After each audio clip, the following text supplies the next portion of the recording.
പിതാവിൻ്റെയും പുത്രൻ്റെയും പരിശുദ്ധാത്മാവിൻ്റെയും നാമത്തിൽ ആമേൻ. എൻ്റെ പ്രിയപ്പെട്ടവരെ, ഇന്ന് ജൂലൈ 12 തീയതി ഞായറാഴ്ച. അമ്മേ പരിശുദ്ധ അമ്മേ, അമ്മേ പരിശുദ്ധമേ, ദൈവമാതാവേ, കൃപാസനത്തിലൂടെ ഞങ്ങൾക്കും ഞങ്ങളുടെ ദേശത്തിനും അമ്മ മധ്യസ്ഥം തേടി തന്ന എല്ലാ അനുഗ്രഹങ്ങൾക്കും കൃപകൾക്കും ഞങ്ങളിപ്പോൾ ഹൃദയം നിറഞ്ഞ നന്ദി പറയുന്നു. അമ്മേ പരിശുദ്ധമ്മേ, ദൈവമാതാവേ, 2004 ഡിസംബർ 7 തീയതി ഉച്ചകഴിഞ്ഞ് 2:30 കൃപാസനത്തിൽ സംഭവിച്ച അമ്മയുടെ പ്രത്യക്ഷപ്പെടലിനെ കുറിച്ച് തിരുസഭയ്ക്ക് സമർപ്പിച്ചിരിക്കുന്ന പഠനരേഖകളുടെ മേൽ സഭാത്മകമായ പഠനം ആരംഭിക്കുവാൻ ഞങ്ങൾ പ്രാർത്ഥിക്കുന്നു.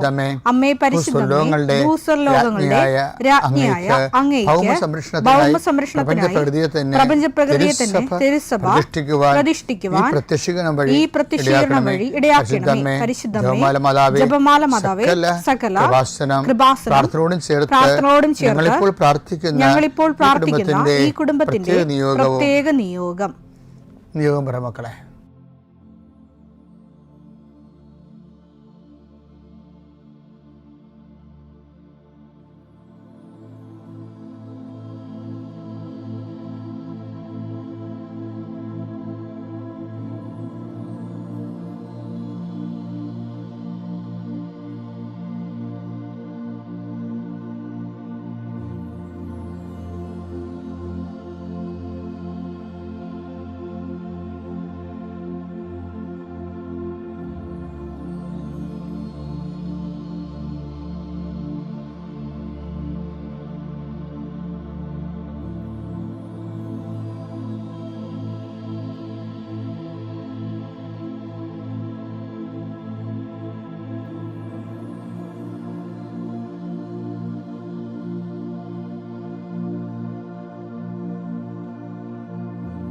അമ്മയുടെ പ്രത്യക്ഷീകരണത്തിന്റെ ഈ അനുഗ്രഹവേളയിൽ ഞങ്ങൾക്ക് സാധിച്ചു തരുവാൻ കനിയണമേ. ആമേൻ. വിശ്വാസ പ്രമാണം. സർവശക്തനായ പിതാവും ആകാശത്തിന്റെയും ഭൂമിയുടെയും സൃഷ്ടാവുമായ ദൈവത്തിൽ ഞാൻ വിശ്വസിക്കുന്നു. അവിടുത്തെ ഏകപുത്രനും ഞങ്ങളുടെ കർത്താവുമായ ഈശോമിശിഹായിലും ഞാൻ വിശ്വസിക്കുന്നു. ഈ പുത്രൻ പരിശുദ്ധാത്മാവിനാൽ ഗർഭസ്ഥനായി കന്യകാമറിയത്തിൽ നിന്ന് പിറന്ന് പൊന്തിയോസ് പീലാത്തോസിന്റെ കാലത്ത് പീഡകൾ സഹിച്ച് കുരിശിൽ തറയ്ക്കപ്പെട്ട് മരിച്ച് അടക്കപ്പെട്ട് പാതാളങ്ങളിൽ ഇറങ്ങി മരിച്ചവരുടെ ഇടയിൽ നിന്ന് 3-ാം നാൾ ഉയർത്ത് സ്വർഗത്തിലേക്ക് എഴുന്നള്ളി സർവശക്തിയുള്ള പിതാവായ ദൈവത്തിന്റെ വലതുഭാഗത്തിരിക്കുന്നു. അവിടെ നിന്ന് ജീവിക്കുന്നവരെയും മരിച്ചവരെയും വിധിക്കുവാൻ വരുമെന്നും ഞാൻ വിശ്വസിക്കുന്നു. പരിശുദ്ധാത്മാവിലും ഞാൻ വിശ്വസിക്കുന്നു.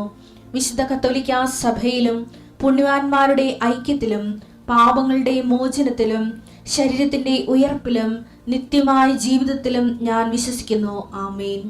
സുഖസ്ഥനായ ഞങ്ങളുടെ പിതാവേ, അങ്ങയുടെ നാമം പൂജിതമാകണമേ. അങ്ങയുടെ രാജ്യം വരണമേ. അങ്ങയുടെ തിരുമനസ് സ്വർഗത്തിലെ പോലെ ഭൂമിയിലും ആകണമേ. അന്നു വേണ്ടുന്ന ആഹാരം ഇന്ന് ഞങ്ങൾക്ക് തരണമേ. ഞങ്ങളോട് തെറ്റ് ചെയ്യുന്നവരോട് ഞങ്ങൾ ക്ഷമിക്കുന്നത് പോലെ ഞങ്ങളുടെ തെറ്റുകൾ ഞങ്ങളോടും ക്ഷമിക്കണമേ.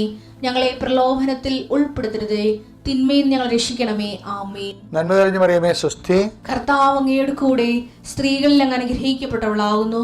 അങ്ങയുടെ ഉദരത്തിൻ ഫലമായി ഈശോ അനുഗ്രഹിക്കപ്പെട്ടവനാകുന്നു. പരിശുദ്ധ മറിയമേ, തമ്പുരാന്റെ അമ്മേ, പാപികളായ ഞങ്ങൾക്ക് വേണ്ടി ഇപ്പോഴും ഞങ്ങളുടെ മരണസമയത്തും തമ്പുരാനോട് അപേക്ഷിക്കണമേ. ആമേൻ. കർത്താവിന്റെ ഉന്നതമായ നാമത്തിന് സ്വസ്ഥം ചെയ്യും. കർത്താവിന്റെ വിശുദ്ധ പൗരോഹിത്യത്തെ മഹത്വപ്പെടുത്തണം. കർത്താവ് സഭയിലുള്ള സാന്നിധ്യം പ്രകടമാക്കണം. ഈശോയെ, ഈ ആഴ്ചയിലെ അങ്ങയുടെ കാരുണ്യം കണ്ണുനീരോടെ ആഗ്രഹിക്കുന്നുണ്ട്. ഈശോയെ, മുട്ടിന് താഴേക്ക്, കാൽമുട്ടിന് താഴേക്ക്, തുടയിലേക്ക് നീര് പൊങ്ങിക്കിടക്കണ കണ്ട് കർത്താവ്യത്തെ സ്പർശിക്കും. അവർക്ക് എഴുന്നേക്കാൻ പാടില്ല, ഇരിക്കണവർ. കർത്താവെ, അങ്ങനെയുള്ള എല്ലാവരും നീ സ്പർശിക്കണം.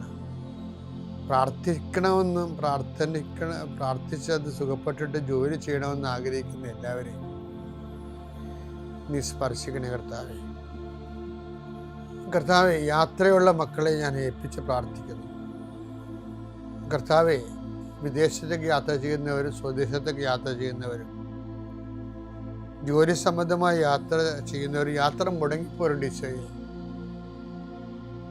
കാലുകൾ ഉദച്ചും വാഹന അപകടത്തിലും മരത്തിൽ നിന്ന് വീണും പലരും ഈ ദിവസങ്ങളിൽ അവരുടെ ഫോട്ടോയും കൂടെ എൻ്റെ അടുത്ത് വന്ന് അവരെല്ലാം ഞാനിപ്പോൾ ഓർത്ത് പ്രാർത്ഥിക്കണം.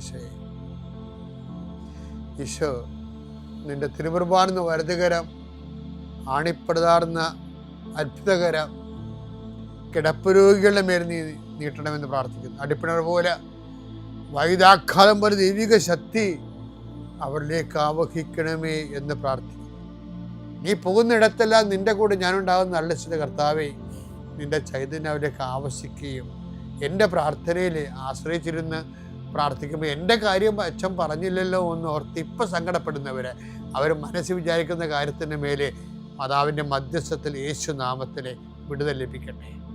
പിതാവും പുത്രനും പരിശുദ്ധാത്മാവിൽ നീക്കുവാമേ.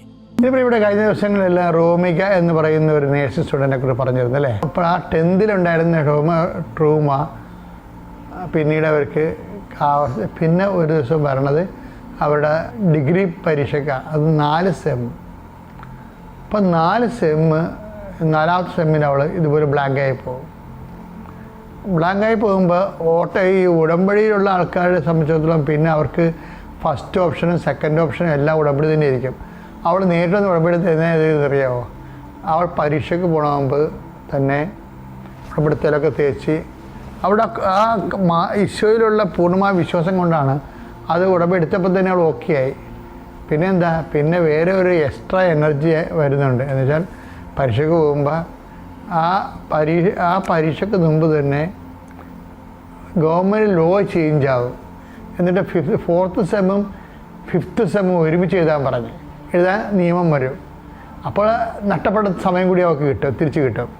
അപ്പോൾ അത് എഴുതാൻ പോകുമ്പോഴാണ് പറയണത്, ഞാൻ യുദ്ധം ചെയ്യാൻ പോലെയാണ് പോയെന്ന്. എന്താ കാര്യം, ഉടമ്പടി തൈലം എടുത്ത് നെറ്റിക്ക് കുരിശിട്ട് മാതാവിൻ്റെ മെഡലെടുത്ത് പോക്കറ്റിൽ കുത്തി ആൾക്കാർ ഇപ്പോൾ ഇതെല്ലാം ഫൈറ്റിങ്ങിന് വേണ്ടിയാണ്. സാത്താൻ്റെ തിന്മകളുടെ ശക്തികളോടും ലോകശക്തികളോടുമുള്ള ഫൈറ്റിങ്ങിൻ്റെ ഉപകരണമായിട്ടാണ് വിശ്വാസപ്രയോഗം.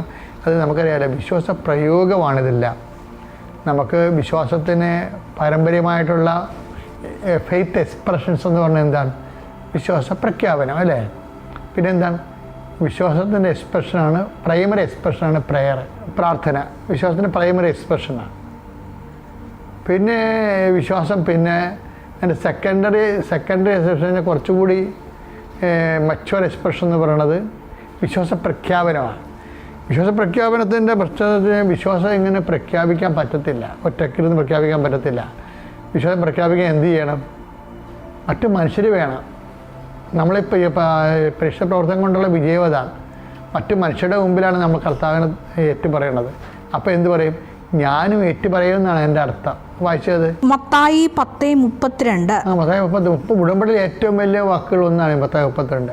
മനുഷ്യരുടെ മുമ്പിൽ എന്നെ ഏറ്റു പറയുന്നവനെ എൻ്റെ സ്വർഗസ്ഥനായ പിതാവിന്റെ മുമ്പിൽ ഞാനും ഏറ്റു പറയും. ഇതിന് പ്രഖ്യാപനം എന്ന് പറയുന്നത് വിശ്വാസത്തിൻ്റെ പ്രൈമറി എക്സ്പ്രഷൻ പ്രെയറാണ്. സെക്കൻഡറി എക്സ്പ്രഷൻ കുറച്ചുകൂടി മച്ചുവർ എക്സ്പ്രഷൻ എന്ന് പറഞ്ഞാൽ കുറച്ചുകൂടി അപ്ഗ്രേഡ് ആയിട്ടുള്ള എക്സ്പ്രഷൻ എന്താ, അത് പ്രഖ്യാപനമാണ്. ഈ പ്രെയറിൻ്റെയും പ്രഖ്യാപനത്തിൻ്റെ ഇടയ്ക്ക് ഏറ്റവും കൂടെ മാർക്ക് വരണത് പ്രഖ്യാപനത്തിലാണ്. കാര്യം അത് മനുഷ്യൻ സമൂഹത്തിലുള്ള ഏറ്റുപറച്ചിലാണ്. വിശ്വാസം എന്തിനാണെന്ന് ചോദിച്ചു കഴിഞ്ഞാൽ ഏറ്റുപറയാനാണ്. എവിടെയാണ്, മനുഷ്യരുടെ മുമ്പിലായിരിക്കണം. ഇതിന് ഇടയ്ക്ക് ഒരു വിഷയമുണ്ട്, വിശ്വാസ പ്രയോഗം, പ്രാർത്ഥന, പ്രയോഗം, പ്രഖ്യാപനം. വിശ്വാസ പ്രയോഗം എന്ന് പറഞ്ഞാൽ എന്താ, വിശ്വപ്രയോഗം എന്ന് പറഞ്ഞാൽ യേശു കർത്താവാണെന്ന് അതിലും കൊണ്ട് ഏറ്റുപറയണത്. ദൈവന് മരിച്ചു ഉയർപ്പിക്കുന്ന ഹൃദയത്തിൽ വിശ്വസിക്കുമ്പോൾ രക്ഷ പ്രാപിക്കുക. ഈ ക്രിസ്തുവിനെ നമ്മൾ എംപവർ ചെയ്യുന്ന പ്രോസസ്സിലാണ് വിശ്വാസ പ്രയോഗം വരണത്. എന്താണ്, റോമ 10:9 പറയത്തില്ലേ, യേശു കർത്താവാണെന്ന് അതിലും കൊണ്ട് ഏറ്റുപറയുകയും ദൈവം മരിച്ചത് ഉയർപ്പിച്ചത് ഹൃദയത്തിൽ വിശ്വസിക്കുകയും ചെയ്യുമ്പോൾ രക്ഷ പ്രാപിക്കും. രക്ഷ എന്ന് പറഞ്ഞാണ് ക്രിസ്തു. അപ്പം രക്ഷ ഏറ്റുപറയുമ്പോൾ ഈ ഏറ്റുപറച്ചിൽ തന്നെ പ്രഖ്യാപനം എന്ന് പറയുന്നത് വളരെ ഓപ്പണായിട്ടുള്ള ഏറ്റുപറച്ചിലും പ്രയോഗത്തിൽ അത് സ്വകാര്യമായിട്ടുള്ള ഏറ്റുപറച്ചിലാണ്. നമ്മൾ വിശ്വാസപ്രമാണം ചെല്ലുകയാണ് അവിടെ ചെയ്യണത്. വിശ്വാസം പ്രഖ്യാപിക്കുന്നതിന് പകരം നമ്മൾ വിശ്വാസപ്രമാണം ചെല്ലും, സ്വകാര്യമായ ഏറ്റുപറച്ചിലാണ്. വിശ്വപ്രമാണം ചൊല്ലിയിട്ടാണ് നമ്മൾ ഈ നേർച്ച വസ്തുക്കൾ ഉപയോഗിക്കുന്നത്. ഇപ്പോൾ ചില ആൾക്കാർ പറയും കുഴിച്ചിട്ടെന്ന് പറയും. ഞാൻ അച്ഛൻ്റെ അങ്ങനെ ചില ഇതിലേക്ക് വായിക്കണില്ലേ, അച്ഛൻ്റെ അങ്ങനെ നിങ്ങളങ്ങനെ ചെയ്യരുത്. അത് എന്താ സംഭവിച്ചത്, കൃപാസനത്തിന് വേറെ കുറേ ഉപദ്രവങ്ങൾ ഇപ്പോൾ ആൾക്കാർ ചെയ്യുന്നുണ്ട്. ഒന്നെന്ന് പറയണത് ഈ AI-യിൽ ഇന്നത്തെ ദിവസം നിങ്ങൾക്ക് അനുഗ്രഹമാകട്ടെ, അങ്ങനൊന്നും ഞാൻ പറഞ്ഞിട്ടില്ല. അത് AI-യിൽ എൻ്റെ ഫോട്ടോ എടുത്തിട്ടിട്ട് അവരുടെ വായി തോന്നുന്നത് ഞാൻ പറഞ്ഞ പോലെ ആക്കിയെടുക്കുന്നതാണ്. അപ്പോൾ ആൾക്കാർ ജോസഫ് ഇത്രയും ചീപ്പാണ്. ഞാൻ ചീപ്പായിട്ടല്ല, ഈ വയ്യാവലിയും കൊണ്ടിരിക്കുന്ന ആൾക്കാർ ചീപ്പാണ്. അങ്ങനെ ചെയ്യരുത് നിങ്ങളൊരിക്കലും. കാര്യം അച്ഛനിൽ നിന്ന് ദൈവവചനമാണ് ആൾക്കാർ കേൾക്കണത്, അല്ലാതെ ഇങ്ങനെ ആൾക്കാരെ സൂചിപ്പിക്കാൻ പറ്റുന്ന രീതിയിൽ ഒരു പോസിറ്റീവായിട്ടുള്ള ആശംസകളല്ല ഞാൻ പറയണത്. ഞാൻ പറയണത് അവൻ പറയണ പോലെ ചെയ്യാൻ വേണ്ടി പറഞ്ഞിരിക്കുന്ന ഉടമ്പടിയുടെ ഭാഗമായിട്ട് how to live the word of God, അതാണ് പറയണത്. അതാണ് ഇതിൻ്റെ പിന്നിൽ വരണത്. അല്ല ഓരോരുത്തന്മാർ അവർക്ക് വ്യൂസ് കിട്ടാൻ വേണ്ടി ഓരോരോ ഉടായ്പകൾ പറഞ്ഞുകൊണ്ടിരിക്കും. അത് നിങ്ങളത് ചെയ്യരുത്, ഡിസ്കസ് ചെയ്യരുത്. പിന്നെ നിങ്ങളത് മനസ്സിലാക്കണം, കാണുന്നവർ മനസ്സിലാക്കണം. അതൊന്നും നെക്കി നോക്കരുത്. ജോസഫ് അങ്ങനെ പറയത്തില്ല, നിങ്ങൾക്കറിയാം. വൃത്തിപരമായിട്ട് എന്നെ അറിയാവുന്ന ആൾക്കാരാണ് ഇന്ന് ലോകത്തിലുള്ള ഈ നമ്മുടെ കൃപാസനത്തിൻ്റെ റീഡേഴ്സിൽ എല്ലാവരും അങ്ങനെ തന്നെയാണ്. അവർക്കറിയാം അച്ഛൻ എന്ത് പറയും എന്ത് പറയത്തില്ല, നിങ്ങൾക്കറിയാം. ഇപ്പം ഞാനിങ്ങനെ വായി തോന്നുന്ന ആശംസ എന്ന് പറഞ്ഞ ആളല്ല. എനിക്കെൻ്റെ ജോലിയല്ല അത്. എൻ്റെ ജോലി എന്ന് പറയണത് ദൈവമായിട്ട് ജനങ്ങളെ അവരുടെ ആപത്ത് കാലമായാലും അനുഗ്രഹകാലമായാലും അവരെ കർത്താവുമായിട്ട് ഐക്യപ്പെടുത്തുക, അതിന് കർത്താവുമായിട്ട് അവർ ജീവിക്കുക. അതിന് വേണ്ടി ഞാൻ ചെയ്യാൻ പറ്റുന്നതൊക്കെ ചെയ്യുക, അതിന് പറ്റുന്ന ഉപദേശങ്ങൾ നൽകുക. അതാണ് ഞാൻ ചെയ്യണ ജോലി. എൻ്റെ ജോലി അതാണ്. അപ്പോൾ പിശാച് വേണമെങ്കിൽ എൻ്റെ ജോലി ഇങ്ങനെ ഈ രീതിയിൽ ചീപ്പാക്കി കളയേ. അത് പിശാചി പ്രവർത്തനമായിട്ടാണ് ഞാൻ കാണുന്നത്. നിങ്ങളത് എൻകറേജ് ചെയ്യരുത്. അപ്പോൾ അച്ഛൻ പറഞ്ഞ എന്താ വിഷയം എന്ന് പറയുന്നത്, ഇപ്പോൾ നമ്മൾ വിശ്വാസം സ്വകാര്യമായിട്ടൊക്കെ പ്രഖ്യാപിക്കാം, വിശ്വാസപ്രമാണം. പക്ഷെ തെറ്റായ ചിലാണ്. സ്വകാര്യമായിട്ട് പ്രഖ്യാപിക്കാൻ എന്ത് പറ്റും, ഞങ്ങളെ ഡെലിവറൻസ് ബ്ലെസ്സിങ് നടത്തി തന്നിരിക്കുന്ന നേർച്ച വസ്തുക്കളിൽ ഇൻകൾക്കേറ്റ് ആയിട്ടുള്ള കർത്താവിൻ്റെ ശക്തി ആ ഒരു മേഖലകളിലേക്ക് നമുക്ക് റിലീസ് ചെയ്യാൻ പറ്റും. രക്ഷ പ്രാപിക്കുമെന്നല്ല ഈശോ പറഞ്ഞത്. കർത്താവ് 10:9 റോമ എന്ന് പറഞ്ഞത്, യേശു കർത്താവാണെന്ന് അത്തരം കൊണ്ട് ഏറ്റു പറഞ്ഞാൽ, ദൈവന് മരിച്ചെന്ന് ഉയർപ്പിച്ചെന്ന് ഹൃദയത്തിൽ വിശ്വസിച്ചാൽ രക്ഷ പ്രാപിക്കും, ക്രിസ്തുവിനെ പ്രാപിക്കും. അപ്പം ക്രിസ്തുവിനെ പ്രാപിക്കണം, അതിൽ ഉള്ള ദൈവശക്തി നമ്മൾ തിരിച്ച് പ്രാപിക്കണത് വിശ്വപ്രമാണം ചൊല്ലിയിട്ടതാണ്. അതാണ് വിശ്വാസ പ്രയോഗം എന്ന് പറയുന്നത്. അതുകൊണ്ടാണ് ഇപ്പോൾ ഇവർ റോമികയെ പോലുള്ളവർ എന്താ ചെയ്യണത്, അവർ വിശ്വാസ പ്രയോഗമാണ്. അവർ ഉടമ്പടിക്ക് ആശ്രയമെടുത്ത് നെഞ്ചത്ത് കുത്തി, ഉടമ്പടി തൈലമെടുത്ത് വിശ്വാസപ്രമാണം ചൊല്ലി നെറ്റിക്ക് ചാർത്തി അവർ മാതാവിൻ്റെ കൂടെയാണ് പോണത് പരീക്ഷ എഴുതാൻ. ട്രൂമായൊക്കെ പോയ സ്ഥലം അറിയത്തില്ല. അപ്പം അങ്ങനെ ലോകത്തെ ജയിക്കാൻ വേണ്ടിയാണ് നമ്മൾ വിശ്വാസ പ്രയോഗം നടത്തണത്. അതിൻ്റെ ഒരു മാർഗം ലോകത്തെ ജയിച്ചവരായി കാണപ്പെടാൻ കർത്താവ് നിങ്ങൾ അനുഗ്രഹിക്കട്ടെ. പിതാവിൻ്റെയും പുത്രൻ്റെയും പരിശുദ്ധാത്മാവിൻ്റെ നാമം.